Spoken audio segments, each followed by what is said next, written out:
তারপরে হয়েছে এখানে যে মেকানিজমটা আমরা দেখুন, এখানে আমরা ব্লাড প্রেশারটা কেমনে মেনটেন হয়।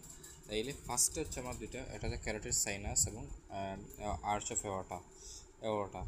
এখন এইটা হচ্ছে দুইটা নার্ভ যায়, একটা গ্লোসোফেরিঞ্জিয়াল নার্ভ, একটা ভেগাস নার্ভ। এই দুইটার নার্ভটা আমরা কী হয়, বাফার নার্ভ। কেন বাফার নার্ভ হবে? কারণ তো ব্লাড প্রেশারটা যদি বাড়ে যায় তাহলে কমাইলে বাড়াইব একটা। এখন ক্যারোটিড সাইনাসের মধ্যে আমার কী হইব, এটা আমার বুঝতে হইব।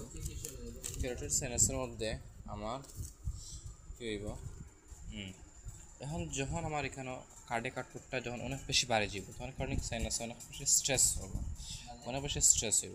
যখন আমার স্ট্রেসটা হইব তখন আমার এখানে আমার কী হইব, সোডিয়াম যেটা আছে, যেমন সোডিয়াম যেগুলো আছে এগুলা কী হইব, সোডিয়ামগুলো ইনফ্লাক্স হইব। সোডিয়ামগুলো যখন ইনফ্লাক্স হইব, সোডিয়ামগুলো আশপাশ থেকে সোডিয়ামগুলো ঢুকতে থাকবো, তখন তার থ্রেশহোল্ড লেভেলটা ক্রস করবো, তখন ওইটা অ্যাকশন পটেনশিয়ালটা ওভার ফায়ারিং করবো। যখন বেশি বেশি স্ট্রেস হবে তখন বেশি বেশি সোডিয়াম ঢুকতে থাকবো এবং থ্রেশহোল্ডটা ক্রস করিয়ে অ্যাকশন পটেনশিয়াল জেনারেট হবে।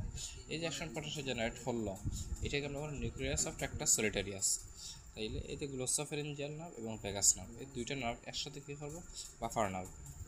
এখন এটা যে সেন্ট্রাল কমান্ড, সব কিছু সেন্ট্রাল রেগুলেটর, সব তার রেগুলেট করে। ফার্স্টে হচ্ছে কার্ডিয়াক ইনহিবিটরি সেন্টার, এটা ইনহিবিট করবো হারে কার্ডিয়াক ইনহিবিটরি সেন্টার, এটা ইনহিবিট করবো হচ্ছে এটা ভেগাস নার্ভ, এটা হচ্ছে ভেগাল আউটফ্লো ইনহিবিট হবে, মানে হচ্ছে এসএ নোটটারে গিয়ে হার্ট রেট কমায় দিলাম, ভেগাল আউটফ্লো। তারপর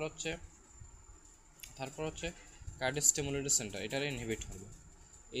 স্টিমুলেটরি সেন্টার ইনহিবিট করলে কী হইব, তার হচ্ছে হার্ট রেটটা কমায় দিলাইব। তারপর হচ্ছে মানে সাধারণত আমরা জানি যেমন রাইট ভেগাসে সাপ্লাই দেয় এসএ নোড আর লেফট ভেগাসে এভি নোড, ঠিক আছে, ভেগাস নার্ভ ব্যাপারে। কার্ডিয়াক অ্যাক্সিলারেটর সেন্টারে মানে এটা এসএ নোডে কী করবো, এটা ইনহিবিশন দিব। তারপরে এগুলো গিয়া থার্ড পয়েন্টটা হচ্ছে যে ভেসোমোটর সেন্টার কী করবো, ভেসোমোটর সেন্টারে হচ্ছে ইনহিবিট করবো। ভেসোমোটর সেন্টারে যে ইনহিবিট হবে নিউক্লিয়াস একটা সলিটারি আছে, তাহলে এটা কী করবো, ফার্স্টে হচ্ছে এটা ভেইন যে আছে ভেনের মানে ইনহিবিট হওয়ার কারণে যে সিম্প্যাথেটিক আউটফ্লোটা কমে যাব, ভেনগুলো ডাইরেক্ট করবো, আর্টারিগুলো ডাইরেক্ট করবো। ভেনগুলো যখন ডাইরেক্ট করবো তখন হচ্ছে তার ভেনাস সিস্টেমটা কম হইব, যার কারণে স্ট্রোক ভলিউম কম হইব, কার্ডিয়াক আউটপুট কম হইব। আর তারপরে আর্টারি ডাইলেশন হইব, পেরিফেরাল রেজিস্ট্যান্স সময় ডায়াস্ট্রিক প্রেশারটা কমাই যাব।